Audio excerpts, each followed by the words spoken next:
This year, Apple broke from tradition and introduced two totally new iPhones, the iPhone 8 and the iPhone 10. What's up with that? As cool as the iPhone 10 looks, the iPhone 8 is still a fantastic device. That in mind, you're probably reading this review to answer a two-part question: should I buy an iPhone 8 now, or should I wait a couple months for the iPhone 10? Here's my answer: it's complicated. The iPhone 10 and its edge-to-edge screen was the star of the show a couple weeks ago, but that hype shouldn't belie the fact that the slightly redesigned iPhone 8 is an impressive piece of hardware that offers most of the same features, for a lot less money. And after spending a week with the iPhone 8 and iPhone 8 Plus, I realize that the cheaper phones are going to be perfect for a ton of people. The basics: if you saw an iPhone 8 on the street, you'd probably think it was an iPhone 7. The phone's overall design is the same, but on the outside, you'll notice that the iPhone 8 has a glass back instead of a metal one. It almost just looks like it's been painted with a glossy lacquer, like nail polish. The differences between the iPhone 7 and the iPhone 8 are otherwise less visible. According to Apple, the iPhone 8 is built with the most durable glass ever in a smartphone. Some stress tests suggest that the improvement is marginal, and the iPhone 8 glass can still scratch and shatter. The Retina display itself also features something called True Tone technology, which adjusts the screen's white balance in different environments. This feature is very noticeable when looking at the iPhone 8 and the iPhone 7 side by side, and I believe it is easier on the eyes. The iPhone 8 camera is improved with a bigger 12-megapixel camera as well as a better flash and better optical image stabilization. The iPhone 8 Plus has a new software feature in beta called portrait lighting, a gimmick in my opinion, but a fun one. The processor, and this is neat, is a new 6-core A11 Bionic chip that's optimized for photography and augmented reality apps. Finally, the iPhone 8 has Qi wireless charging. The day-to-day most people use their phones for a lot of simple things and a handful of complex ones.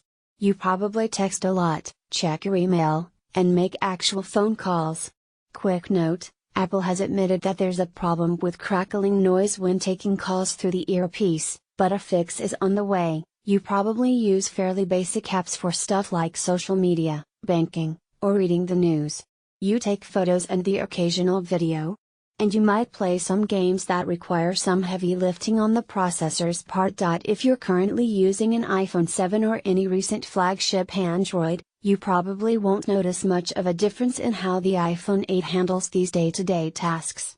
But at certain times of day, usually when I was playing SimCity, it's obvious that the A11 Bionic processor in the iPhone 8 is a snarling beast of a chip. The SimCity app itself loads twice as fast on the iPhone 8 than it does on my old iPhone 7. The gameplay is also smooth on the newer device, whereas I'm used to annoying stutters when moving around my sad, fictional metropolis on an iPhone 7. What's really new is augmented reality, and this is where the A11 Bionic processor should really matter. Tinkering around with the limited number of our games currently in the App Store is fun as hell on the iPhone 8. The Machines, that game we saw on stage at the iPhone event, is brilliantly complex and realistic. It transformed my living room into a futuristic battlefield almost instantaneously, and the gameplay was just as smooth as my old standby, SimCity, on the iPhone 8. Similarly, Monster Park, Giphy, and IKEA Place all offered the best car experiences I've ever had with no lag at all. The only thing is, these are games performed pretty well on my iPhone 7 as well. This is likely due, in part, to Apple building great software in iOS 11 to offer great R games on as many devices as possible, regardless of their specs. Generally, though, Apple says that the improved performance in the A11 Bionic chip will make our apps more stable and render richer details. And the new A11 Bionic chip, left, did smoke the A10 Fusion chip, right, in our benchmark tests. The camera and other barely noticeable upgrade on the iPhone 8 is the camera. Like the iPhone 7, the iPhone 8 features a 12-megapixel, f/1.8 aperture camera. The specs for both models are identical on Apple's website. In fact, the only difference in the specs for the iPhone 8 and the iPhone 8 Plus is the addition of the portrait lighting mode, which is still in beta, by the way, for the iPhone 8 Plus. However, The teardown from iFixit shows that Apple does include a slightly larger sensor in the iPhone 8 series. This means deeper pixels and richer colors as well as better low light performance. The teardown also revealed 4 magnets in the camera that go towards improved optical image stabilization. Otherwise,